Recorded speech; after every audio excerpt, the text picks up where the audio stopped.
في الثغى من كان منكر نوره قد جئته متفرغا.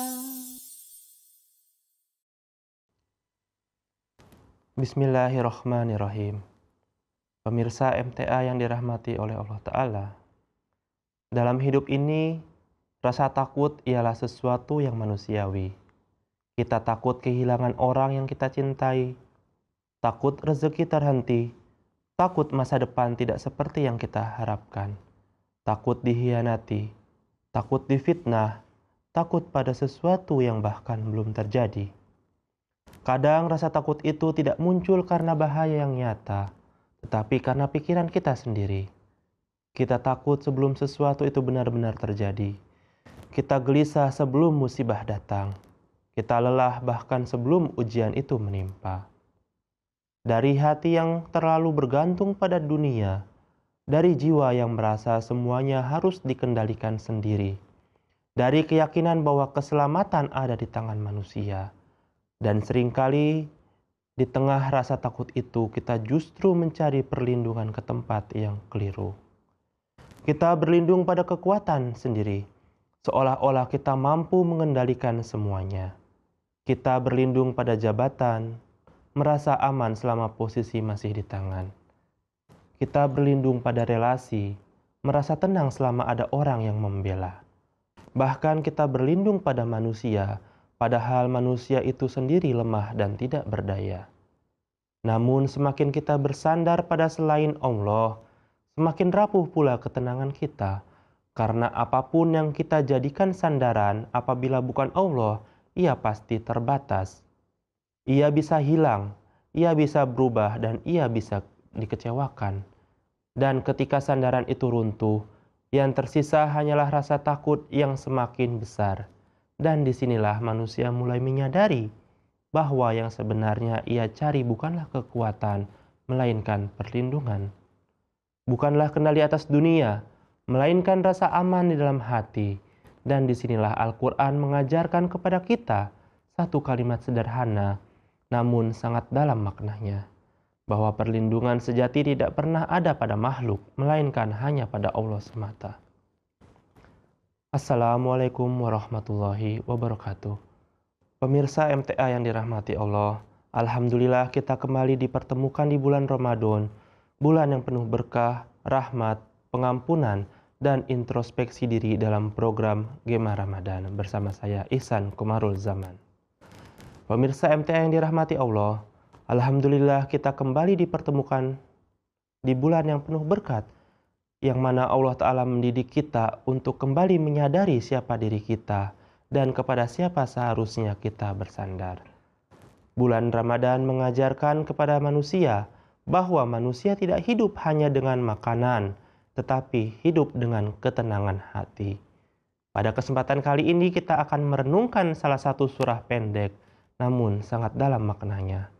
Surah yang Allah Ta'ala turunkan sebagai doa perlindungan bagi umat manusia, yaitu surah Al-Falaq. Bismillahirrahmanirrahim. Qul a'udzu birabbil falaq min syarri ma khalaq wa min syarri ghasiqin idza waqab wa min syarri naffatsati fil 'uqad wa min syarri hasidin idza hasad. Yang artinya ialah, katakanlah, aku berlindung kepada Tuhan seluruh makhluk, dari kejahatan makhluk yang Dia ciptakan, dan dari kejahatan yang menjadikan kegelapan ketika meliputi, dan dari kejahatan orang-orang yang meniupkan perpecahan pada bahul-bahul tali ikatan persaudaraan, dan dari kejahatan pendengki apabila ia mendengki. Pemirsa MTA yang dirahmati oleh Allah Ta'ala, surah ini dan surah berikutnya terjalin satu sama lain begitu eratnya, sehingga sekalipun keduanya sempurna dalam dirinya masing-masing dan yang satu tidak tergantung dari yang lain, namun demikian surah berikutnya yaitu An-Nas dapat dianggap pelengkap dari surah ini. Surah ini, surah Al-Falaq, membahas satu segi dari dua masalah yang sama, sedang surah berikutnya membahas segi yang lainnya. Kedua surah ini bersama-sama disebut Mu'awwizatain, yang berarti dua serangkai yang memberi perlindungan. Karena keduanya dimulai dengan klausa atau kalimat, "Aku berlindung kepada Allah." Terdapat perbedaan paham besar di antara para ulama mengenai waktu turun surah-surah ini. Beberapa ulama termasuk Ibnu Abbas dan Qatadah berpendapat bahwa kedua surah itu diturunkan di Madinah. Sedang menurut Hasan, Ikrimah, Atha, dan Jabir, surah-surah ini diwujudkan atau diturunkan di Mekah. Dengan mempertimbangkan semua fakta yang berkaitan dan semua data sejarah, sebagian besar ulama dan mufassirin cenderung menempatkan kedua surah ini di antara surah-surah yang diturun di Mekah. Pemirsa MTA yang dirahmati Allah, surah Al-Falaq ialah surah yang mengajarkan perlindungan yang menyeluruh, bukan hanya dari bahaya lahiriah, tetapi juga dari bahaya batin, psikologis, dan sosial. Hazrat Khalifatul Masih As-Tsani radhiyallahu an bersabda bahwa manusia hidup di antara dua dunia, dunia yang terlihat dan dunia yang tidak terlihat. Bahaya dari dunia yang terlihat sering bisa dihadapi dengan usaha manusia. Tetapi bahaya dari dunia yang tidak terlihat seperti niat jahat, iri hati, ketakutan, was-was, dan pengaruh batin hanya bisa dihadapi dengan perlindungan Allah. Karena itulah surah ini diajarkan sebagai doa harian, bukan hanya sekedar bacaan ritual belaka. Oleh karena itu, ketika manusia hanya mengandalkan perlindungan duniawi, ia sebenarnya sedang meninggalkan wilayah paling rawan dalam hidupnya. Ia mungkin mengunci pintu rumahnya, tetapi membiarkan hatinya terbuka bagi kecemasan. Ia mungkin menjaga hartanya, tetapi membiarkan jiwanya terpapar rasa takut. Ia mungkin membangun relasi dan kekuasaan, tetapi lupa bahwa tidak satupun dari itu mampu melindungi dirinya dari iri hati, hasad, dan niat jahat yang tersembunyi. Di tengah rasa takut itu, manusia seringkali mencari perlindungan ke tempat yang keliru. Ia berlindung pada kekuatan dirinya sendiri, kepada jabatannya, kepada relasinya, kepada harta, bahkan pada manusia. Namun semakin ia bersandar pada selain Allah, semakin rapuh pula ketenangan yang ia rasakan. Karena semua perlindungan selain Allah itu sangatlah terbatas, sementara bahaya batin bersifat tak terbatas dan tidak terduga. Hazrat Khalifatul Masih As-Tsani radhiyallahu an bersabda bahwa surat Al-Falaq diturunkan sebagai jawaban ilahi terhadap kegelisahan manusia. Surah ini bukan hanya doa untuk kondisi darurat, tetapi pedoman hidup sehari-hari. Ia mengajarkan bahwa perlindungan sejati hanya bisa diperoleh ketika manusia secara sadar menempatkan dirinya di bawah penjagaan Allah. Oleh karena itulah surah ini diajarkan untuk dibaca berulang-ulang, supaya hati manusia terus diingatkan bahwa sumber keamanan sejati bukanlah dunia, melainkan Allah Ta'ala semata. Hazrat Khalifatul Masih Ar-Rabi rahmatullah alaihi dalam salah satu khutbahnya bersabda bahwa ketenangan batin seseorang mukmin tidak lahir dari ketiadaan masalah, tetapi dari keyakinan bahwa ia berada dalam perlindungan Allah.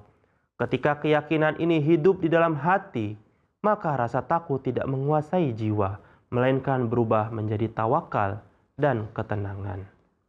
Dengan pemahaman inilah, surah Al-Falaq mengajak kita untuk tidak sekedar membaca doa perlindungan dengan lisan, tetapi menghayatinya sebagai sikap hidup. Ia mengarahkan manusia untuk menyadari keterbatasannya dan pada saat yang sama mengenal keluasan perlindungan Allah. Inilah pintu masuk bagi ketenangan sejati yang menjadi tujuan utama ibadah, terutama di bulan Ramadan ini. Pemirsa MTA yang dirahmati oleh Allah Ta'ala, surah ini tidak dimulai dengan penjelasan yang panjang, tetapi langsung dengan perintah ilahi yang sangat tegas, yaitu Qul, katakanlah.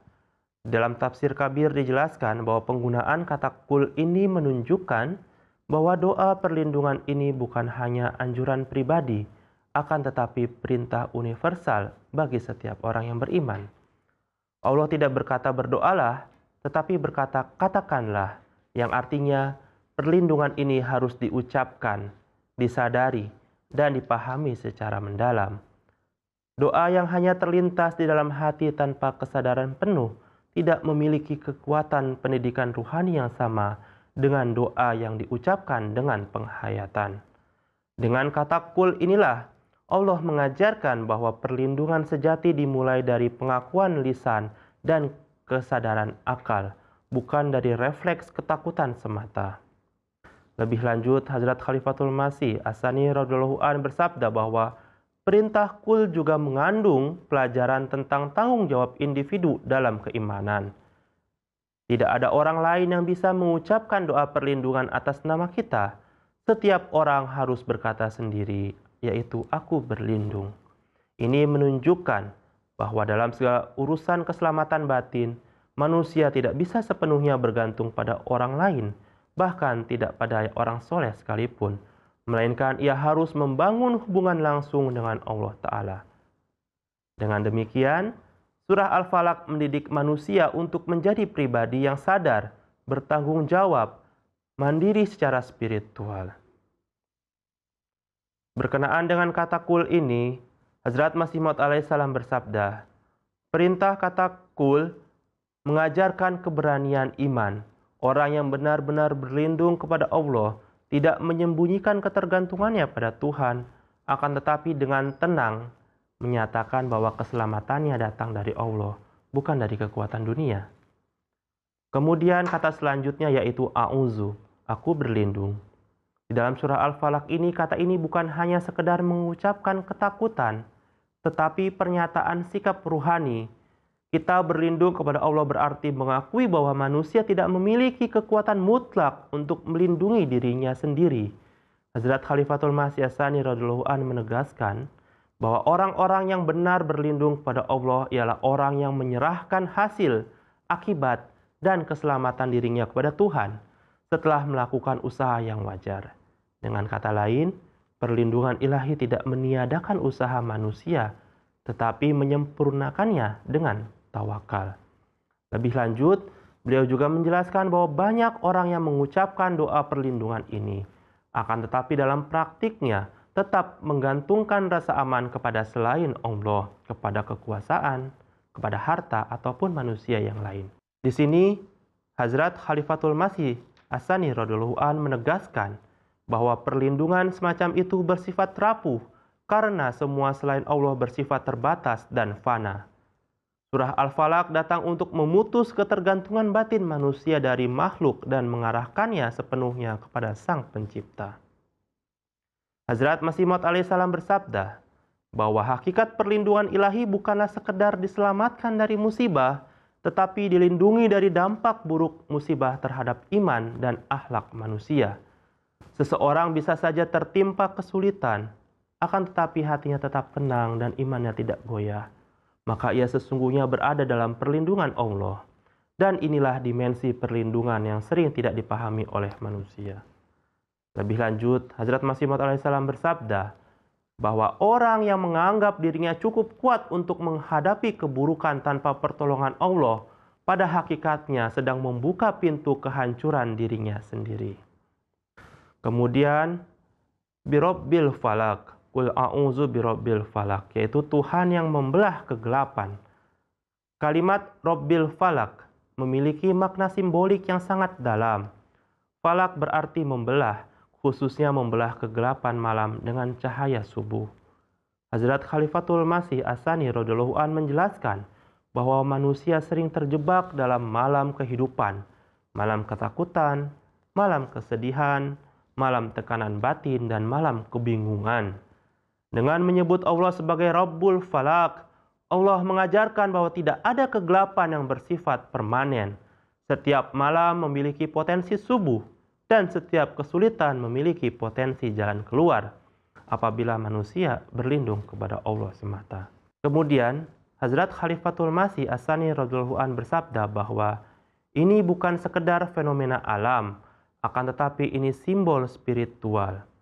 Setiap kegelapan hidup, ketakutan, kecemasan, fitnah, dan tekanan batin memiliki potensi untuk dibelah oleh cahaya ilahi. Dengan menyebut Rabbil Falaq, seorang mukmin menyatakan keyakinan bahwa Allah selalu mampu menghadirkan harapan baru bahkan dari keadaan yang paling gelap sekalipun. Kemudian Hazrat Khalifatul Masih Al-Khamis ayyadahullahu ta'ala bin Nasril Aziz bersabda bahwa doa-doa perlindungan seperti surah Al-Falaq seharusnya dibaca dengan keyakinan bahwa Allah Ta'ala aktif bekerja dalam kehidupan manusia, bukan Tuhan yang jauh dan pasif. Ketika seorang mukmin membaca surah Al-Falaq, ia sebenarnya sedang menyatakan bahwa keimanannya Allah Ta'ala mampu mengubah keadaan, membuka jalan, dan membelah kegelapan di dalam hidupnya. Lebih lanjut, Hazrat Khalifatul Masih Al-Khamis ayyadahullahu ta'ala bin Nasril Aziz bersabda bahwa surah Al-Falaq tidak boleh dipahami sebagai bacaan ritual semata, melainkan sebagai pendidikan ruhani yang membentuk kesadaran hidup seorang mukmin. Huzur bersabda bahwa banyak orang yang membaca Al-Falaq setiap hari, tetapi masih hidup dalam ketakutan yang berlebihan terhadap manusia dan keadaan. Ini menunjukkan bahwa perlindungan Allah baru keluar benar-benar bekerja ketika hati seseorang bersandar penuh kepadanya. Bukan hanya lidahnya saja yang membaca doa. Lalu ayat ini mendidik seseorang mukmin untuk menyadari bahwa semua bentuk kekuatan dunia, jabatan, kekayaan, pengaruh sosial ini bersifat rapuh, sedangkan perlindungan Allah bersifat menyeluruh dan abadi. Oleh karena itulah, orang yang benar-benar berlindung kepada Allah tidak akan hidup dalam paranoia, kecurigaan yang berlebihan, ataupun kegelisahan yang mendalam, karena ia yakin dan percaya bahwa Allah selalu bersamanya. Kemudian di ayat yang selanjutnya, min syarri ma khalaq. Kalimat min syarri ma khalaq ini dari kejahatan makhluknya sering disalahpahami seolah-olah Allah menciptakan kejahatan secara aktif. Hazrat Khalifatul Masih As-Sani radhiyallahu anhu bersabda bahwa Allah menciptakan potensi, bukan kejahatan itu sendiri. Memang betul api itu diciptakan oleh Allah, tetapi membakar atau menghangatkan tergantung penggunaannya. Demikian pula manusia memiliki potensi baik dan buruk. Ayat ini mengajarkan manusia supaya tidak merasa aman hanya karena niatnya baik, sebab potensi keburukan bisa muncul dari siapapun, termasuk dari diri sendiri. Oleh karena itulah perlindungan Allah juga berarti perlindungan dari keburukan hawa nafsu, kesombongan, dan kelalaian dari diri sendiri, bukan hanya dari musuh eksternal. Kemudian berkenaan dengan ketasyar, Hazrat Khalifatul Masih As-Sani radhiyallahu an bersabda bahwa ayat ini mencangkup bahwa fisik, bahaya psikologis, dan bahaya sosial, penyakit, kecelakaan, konflik, tekanan batin, serta kerusakan moral masyarakat semuanya termasuk dalam kategori syarr apabila menjauhkan manusia dari Allah atau merusak ketenangan jiwanya. Karena itu doa ini bersifat universal dan relevan di setiap zaman. Ayat yang selanjutnya, wa min syarri ghasikin idza waqab. Dan dari kejahatan yang menjadikan kegelapan ketika meliputi. Kata gasik di sini bukan hanya malam secara fisik, tetapi segala bentuk kegelapan yang datang perlahan dan tidak disadari. Dalam konteks kehidupan modern ini, hal ini mencangkup penurunan iman secara bertahap, pengaruh lingkungan yang merusak, dan normalisasi dosa. Hazrat Khalifatul Masih Al-Khamis ayyadahullahu ta'ala bin Nasril Aziz bersabda bahwa banyak orang tidak jatuh karena satu dosa besar, melainkan karena kegelapan kecil yang dibiarkan berlarut-larut. Oleh sebab itu, surah Al-Falaq mengajarkan kewaspadaan ruhani bahwa seorang mukmin harus segera mencari perlindungan Allah sebelum kegelapan itu menjadi pekat dan menetap. Kemudian, berkenaan dengan kegelapan ini juga, Hazrat Khalifatul Masih As-Sani radhiyallahu an bersabda bahwa ayat ini mengisyaratkan kepada keburukan-keburukan masa ketika cahaya kebenaran padam, serta kegelapan dosa dan keburukan tersebar di seluruh permukaan bumi. Atau boleh jadi ayat ini merujuk kepada keburukan-keburukan saat ketika orang sedang dirundung derita dan kemalangan. Maka hanya kegelapan belaka yang nampak di sekitarnya, serta sinar harapan terakhir pun menghilang. Lebih lanjut, Hazrat Masih Maud alaihissalam bersabda bahwa kegelapan bukan hanya berarti malam secara fisik, tetapi kegelapan spiritual dan moral. Kata Gasik melambangkan masa-masa ketika cahaya iman melemah, kebatilan menyebar, dan manusia kehilangan arah. Dan pada saat seperti itulah keburukan berkembang dengan cepat sebagaimana kejahatan lebih mudah dilakukan dalam kegelapan. Oleh karena itu, seorang mukmin diperintahkan untuk berlindung kepada Allah ketika kegelapan mulai menyelimuti di dalam dirinya atau masyarakatnya. Ayat yang selanjutnya, wa min syarrin nafasati fil uqad, dan dari kejahatan orang-orang yang meniupkan perpecahan pada buhul ikatan persahabatan. Ayat ini tidak terbatas pada praktik sihir literal, tetapi meliputi segala bentuk pengaruh negatif yang secara perlahan mengikat pikiran dan hati manusia. Hazrat Khalifatul Masih As-Tsani radhiyallahu anhu bersabda bahwa propaganda, bisikan kebencian, dan sugesti negatif juga termasuk meniup pada buhul-buhul. Kemudian Hazrat Khalifatul Masih Al-Khamis Ayyadallahu Ta'ala bin Nasril Aziz bersabda bahwa di era media sosial, ayat ini menjadi sangat relevan karena opini, fitnah, dan ujaran kebencian dapat mengikat emosi manusia tanpa disadari. Perlindungan Allah dalam konteks ini berarti menjaga kebebasan jiwa dan kejernihan akal.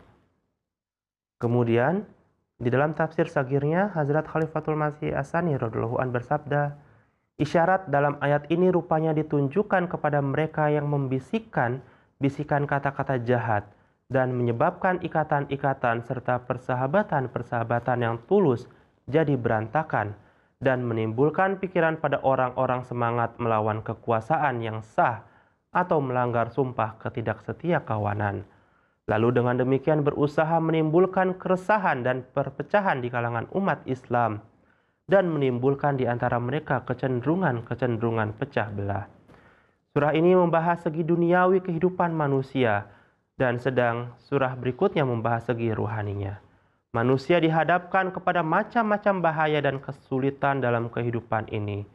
Ketika ia di tengah kesibukan melaksanakan sesuatu yang sungguh penting, terutama ketika ia mewajibkan atas dirinya menyebarkan cahaya kebenaran, kekuatan-kekuatan kegelapan mengepungnya dari segala arah.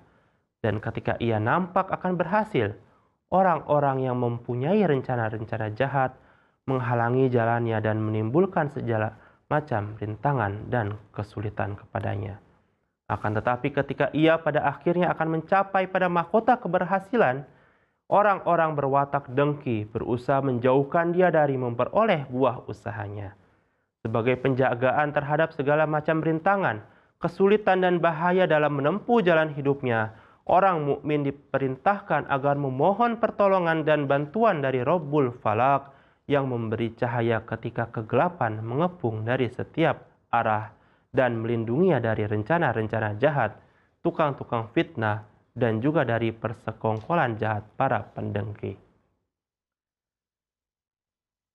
Pemirsa MTA yang dirahmati oleh Allah Ta'ala, kemudian ayat terakhir dari surah Al-Falaq ini yaitu wa min syarri hasidin iza hasad. Dengki sebagai penyakit sosial. Berkenaan dengan hal ini, Hazrat Masih Maud alaihissalam bersabda bahwa dengki ialah api yang lebih dahulu membakar orang yang menyimpannya sebelum membahayakan orang lain. Kemudian dengki ini menjadi hasad yang sangat berbahaya ketika ia diwujudkan dalam tindakan, ucapan, atau niat yang merusak. Hazrat Khalifatul Masih Al-Khamis Ayyadallahu Ta'ala bin Nasril Aziz bersabda bahwa orang yang benar-benar berlindung kepada Allah tidak hidup dalam ketakutan yang berlebihan, tidak dikuasai oleh prasangka, dan tidak mudah goyah oleh keadaan. Perlindungan Allah bukan menjauhkan kita dari ujian, tetapi memberikan ketenangan di tengah ujian. Inilah tujuan utama surah Al-Falaq ini, yaitu membentuk manusia yang hatinya aman karena bersandar kepada Allah Ta'ala. Pemirsa MT yang dirahmati oleh Allah Ta'ala, Ramadan ialah bulan di mana Allah mendidik hati manusia untuk kembali bergantung sepenuhnya kepadanya. Puasa mengajarkan bahwa manusia lemah tanpa pertolongan Allah. Lapar dan haus bukan hanya sekedar ibadah fisik, tetapi latihan kerendahan hati.